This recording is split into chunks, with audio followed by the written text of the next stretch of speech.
Salam sejahtera, selamat datang ke channel Current Sphere. Jangan lupa like, share, dan subscribe. IMD, tren masa panjang jelas, lampu merah untuk Malaysia. Shah Alam, kejatuhan Malaysia dalam ranking daya saing dunia WCR, Institut Antarabangsa bagi Pembangunan Pengurusan IMD 2024, merupakan lampu merah karena tren masa panjang jelas menggambarkan negara akan jatuh merundum. Pakar ekonomi Tan Sri Dr. Noor Azlan Ghazali berkata Malaysia pernah berada di kedudukan ke-12 pada 2014 dan mensasarkan untuk terus berada di tangga yang sama pada 2030. Namun, Amerika Syarikat pula mengungguli tempat berkenaan pada 2024. Menurutnya, tren menurun tersebut sangat jelas dan ia bertentangan dengan salah satu sasaran ekonomi madani yang diumumkan tahun lalu. Yang lebih merisaukan saya ialah tren jangka panjang yang jelas menggambarkan Malaysia dalam tren menurun atau lebih tepat jatuh merundum. Malaysia berada dalam julat 10 hingga 20 dari 2010 hingga 2016, kemudian menurun ke julat 20 hingga 30 sehingga tahun 2021. Tahun 2022 terendah ke tangga 32 sebelum meningkat sedikit ke tangga 27 tahun 2023. Terkini paling rendah di tangga ke-34, katanya menerusi hantaran di Facebook pada Jumaat. Tambah Noor Azlan, daya saing global tersebut adalah antara sasaran utama ekonomi madani dan negara ini bukan kepada Perdana Menteri sahaja. Ujarnya, agensi yang bertanggung jawab mesti memantau perkara berkenaan dengan lebih rapi dan berterusan. Saya rasa janggal bila mendengar beberapa laporan media yang memaklumkan respons kerajaan akan dibuat setelah laporan terperinci disediakan atau dibentangkan pada menteri yang berkaitan. Adakah selama ini tidak pemantauan dan perlaporan secara berterusan atau berkala? Ehwal sebegini seharusnya sampai ke mereka lebih awal dari tarikh pengumuman, jelasnya. Noor Azlan turut menegaskan untuk melaksanakan perkara-perkara utama yang perlu ditangani dan kerajaan mampu mengembalikan kekuatan negara ini. Keseluruhan jentera kerajaan termasuk industri dan masyarakat ada peranan yang perlu kita laksanakan. Sebagian daripada tindakan-tindakan yang berkemungkinan pahit bagi sesetengah pihak. Namun seperti lazim, no pain, no gain, yang boleh diusahakan dengan kebijaksanaan yang ada supaya pain itu dikurangkan dan untuk seketika Malaysia perlu bertindak segera, tambahnya lagi.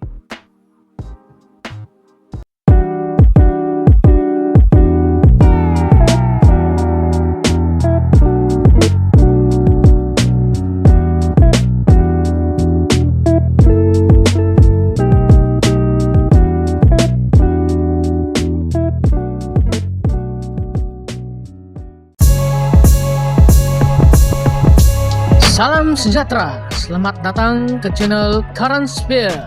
Jangan lupa like, share, dan subscribe. Malaysia dikorbankan China? Sabar. Perdana Menteri kita Anwar kata tidak perlu bimbang.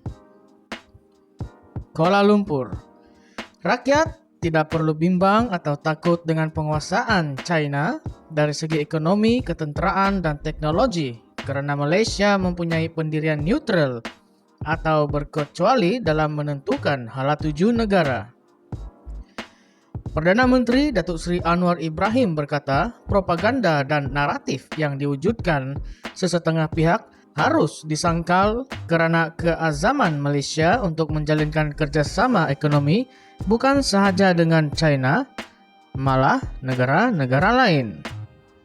Ujarnya, Kerjasama bersama China melampaui perdagangan dan pelaburan apabila pandangan mengenai isu semasa telah dibincangkan bagi manfaat kedua-dua buah negara. Orang kata Malaysia adalah sebuah negara yang ekonominya semakin berkembang.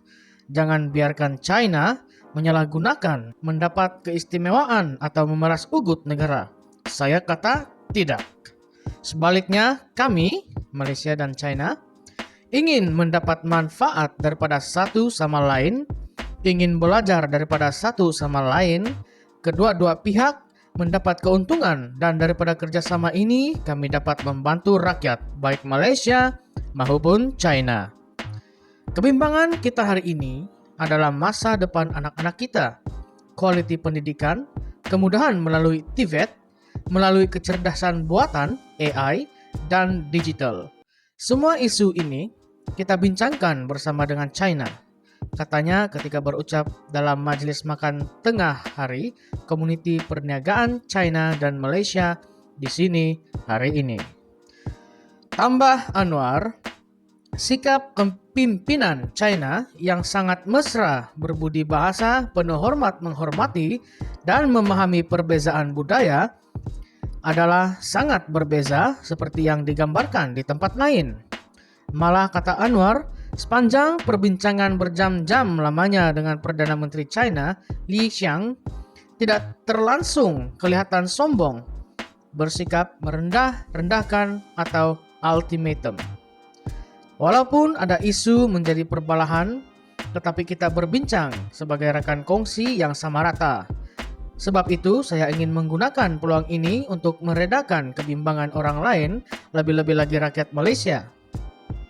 Dalam kebanyakan perjumpaan saya dengan ramai rekan di luar negara, terutamanya Barat, soalan asas yang ditanya ialah sama ada hubungan komprehensif dan strategik dua hala yang dipertingkatkan bersama China akan mengorbankan Malaysia sebagai sebuah negara kecil. Saya telah beri jaminan kepada mereka berdasarkan sejarah terdahulu dari zaman Maharaja di China dan Sultan di Melaka. Tetapi mereka yang wujudkan naratif ini menolak, malah bertubi-tubi soalan dan propaganda lain dibangkitkan, ujarnya. Nah, jadi apa kata kalian? Adakah keputusan Perdana Menteri ini satu keputusan yang akan membawa hala tuju yang lebih besar kepada negara kita? Ataupun sebaliknya? Utarakan pendapat Anda semua di ruangan komen. Terima kasih.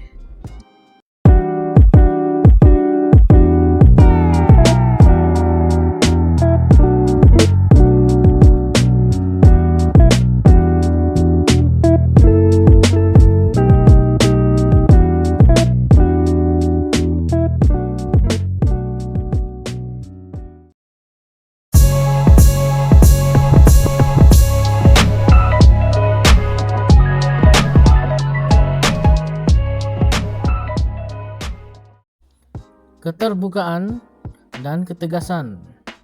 Ini adalah antara ciri-ciri yang kita perlu untuk memastikan negara kita kekal stabil.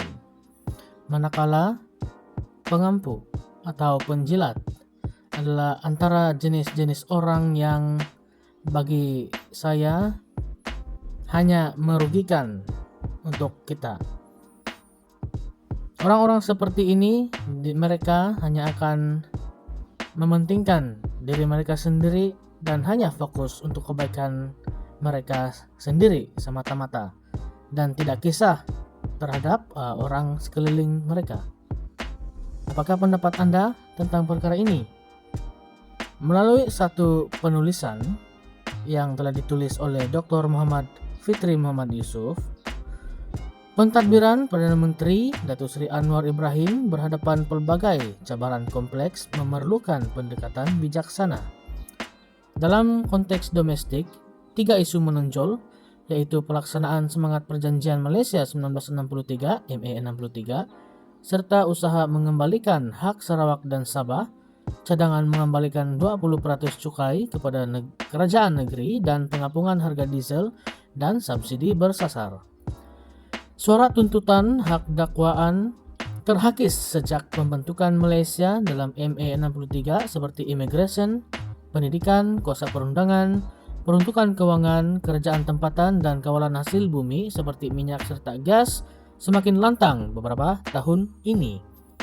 Ia tentunya memberikan cabaran kepada Perdana Menteri, terutama bagaimana memenuhi tuntutan itu tanpa mengganggu keseimbangan kuasa dalam persekutuan. Anwar perlu menunjukkan komitmen nyata dalam mengembalikan hak terbabit melalui tindakan konkret. Jika dilihat dari segi keterbukaan, Perdana Menteri membuka pintu rundingan dan dialog. Agenda mengembalikan semangat ME63 dipersetujui bersama antara Kerajaan Persekutuan dengan Sarawak serta beberapa perkara yang boleh dilakukan segera seperti pertampahan peruntukan keuangan. Kemajuan dalam rundingan menunjukkan perkembangan sehat, tetapi beberapa perkara seperti pendidikan dan agihan hasil petroleum perlu diselesaikan. Sekiranya isu ini tidak ditangani dengan baik, ia boleh dilihat kelemahan dalam kawalan pentadbiran sekaligus mencetuskan rasa tidak puas hati dalam kalangan penduduk Sabah dan Sarawak. Pada masa yang sama, kejayaan Sarawak dan Sabah itu menghasilkan momentum kepada negeri lain mengemukakan tuntutan. Pulau Pinang misalnya mencadangkan kepada Anwar yang juga Menteri Keuangan untuk mengembalikan 20% cukai seperti mana yang pernah dipohon oleh Kerajaan Johor. Malah Sabah mencadangkan agar 40% hasil cukai dikembalikan kepada kerajaan negeri. Pemimpin kerajaan negeri berpandangan berhak mendapat pulangan lebih besar daripada hasil cukai dikutip Kerajaan Persekutuan untuk menampung pembangunan infrastruktur. Sudah tentu ini menimbulkan cabaran kepada Perdana Menteri untuk mencari jalan tengah yang dapat memuaskan kehendak negeri tanpa menjejaskan kestabilan fiskal negara. Tuntutan keuangan semakin meningkat. Perdana Menteri berusaha mendengar dan merunding, tetapi penyelesaian akhir memuaskan semua pihak masih belum tercapai. Jika tuntutan ini tidak ditangani, ia boleh mencerminkan ketidakmampuan pentadbiran mengawal tuntutan keuangan semakin meningkat daripada negeri. Tuntutan keuangan semakin meningkat ini juga boleh dilihat antara faktor menyumbang kepada pelaksanaan subsidi bersasar petrol bermula pengapungan harga diesel. Walaupun tidak populer, penyasaran subsidi bersifat strategik dan signifikan dalam usaha mengurangkan ketirisan sekaligus memastikan ia sampai kepada golongan benar-benar memerlukan, manakala penjimatan pula boleh digunakan untuk tujuan seperti menambah baik perkhidmatan pengangkutan awam. Namun, cabaran utama adalah bagaimana mengurangkan rasa tidak puas hati dalam kalangan rakyat, terutamanya golongan berpendapatan rendah dan menengah yang mungkin terkesan daripada kesan limpahan akibat kenaikan harga bahan api. Keterbukaan pentadbiran pendidikan menteri dalam pelaksanaan subsidi bersasar boleh dilihat dari segi usaha kerajaan mengadakan sesi penerangan dan dialog dengan pelbagai pihak berkepentingan. Malangnya, ada pihak tertentu sengaja memutarbelitkan fakta hingga menimbulkan kegusaran rakyat. Justru jika hal ini tidak diurus dengan baik, ia boleh dilihat sebagai kegagalan dalam mengawal pelaksanaan dasar berimpak tinggi. Daripada analisis ketiga-tiga isu ini, terdapat petunjuk pentadbiran Perdana Menteri berhadapan cabaran agak getir menyelamatkan negara di belenggu hutang sekitar 1,5 triliun juta ringgit. Namun, keterbukaan pentadbiran dapat dilihat melalui usaha berunding dan mendengar pandangan pelbagai pihak, tetapi ia perlu disertai tindakan konkret dan hasil memuaskan untuk mengelakkan kerajaan dilihat hilang kawalan. Perdana Menteri perlu menunjukkan kepemimpinan tegas dan berwawasan, tetapi memastikan tindakan diambil berteraskan keadilan dan kemampuan untuk mengelakkan ketidakstabilan jangka panjang. Realitinya, dalam dunia politik dinamik, keupayaan mengadaptasi dan mengurus perubahan dengan sikap adalah kunci kepada kejayaan pemimpin. Penulis adalah pencerah kanan Pemikiran Kritis dan Kreatif College Profesional Baitul Mal Kuala Lumpur.